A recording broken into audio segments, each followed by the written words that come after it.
പശ്ചിമേഷ്യയിലെ Israel Iran America സംഘർഷം അത്യന്തം ഭീതിജനകമായ അവസ്ഥയിലേക്ക് നീങ്ങുന്ന പശ്ചാത്തലത്തിൽ ഗൾഫ് രാജ്യങ്ങളിലെ ലക്ഷക്കണക്കിന് ഇന്ത്യൻ പൗരന്മാരുടെ സുരക്ഷ ഉറപ്പാക്കണമെന്നാവശ്യപ്പെട്ട AICC general secretary KC Venugopal രംഗത്തെത്തി.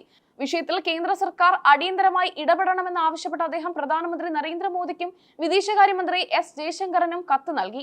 ഇറാൻ പരമോന്നത നേതാവ് കൊല്ലപ്പെട്ടതിനെ തുടർന്ന് മേഖലയിലുണ്ടായ സൈനിക നീക്കങ്ങൾ പ്രവാസ ലോകത്തെ വലിയ ആശങ്കയിലാഴ്ത്തിയിരിക്കുകയാണ്.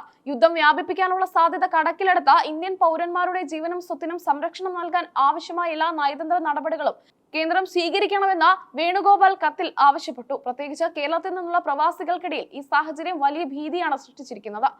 മിക്ക ഗൾഫ് രാജ്യങ്ങളിലും മലയാളികൾ ഉൾപ്പെടെയുള്ള ഇന്ത്യക്കാർ വലിയ തോതിൽ തൊഴിലെടുക്കുന്നുണ്ട്. യുദ്ധസമാനമായ സാഹചര്യം ഇവരുടെ ജോലിയും ജീവിതത്തെയും നേരിട്ട് ബാധിക്കുമെന്നതിനാൽ സർക്കാരിന്റെ കരുതലോടെയുള്ള ഇടപെടൽ അനിവാര്യമാണെന്ന് അദ്ദേഹം ചൂണ്ടിക്കാട്ടി. നാട്ടിലേക്ക് മടങ്ങാൻ ആഗ്രഹിക്കുന്ന ഇന്ത്യൻ പൗരന്മാർക്ക് അതിനുള്ള സുരക്ഷിതമായ സാഹചര്യം ഒരുക്കണമെന്നാണ് KC വേണുഗോപാൽ ഉന്നയിച്ച പ്രധാന ആവശ്യം.